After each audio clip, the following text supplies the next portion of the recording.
একটু আগে যে মিছিলটা গেল শ্রমিকের দাবি আদায়ের মে দিবস উপলক্ষে, তো আমি আমার শ্বশুরকে একটা প্রশ্ন করব যে সিলেটে যারা চা শ্রমিক আছে তারা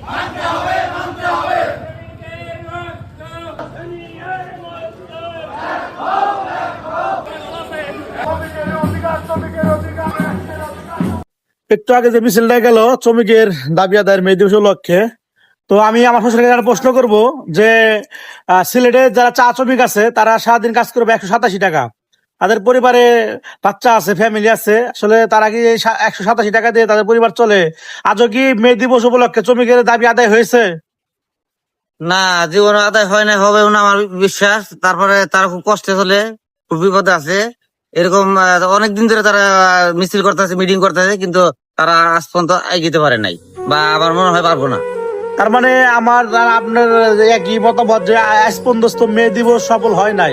যদি সফলই হতো তাহলে সিলেটের চা শ্রমিক যারা সারাদিন কাজ করে 187 টাকা পায়, তাদের তারা কিভাবে চলে? তারা আসলে অনেক কষ্টে চলে। তাদের ভিডিও গুলো যারা দেখে তারা একমাত্র বলতে পারবে, আর যারা সিলেট আছে তারা বলতে হবে। ভিডিও বেশি শেয়ার করে দিন।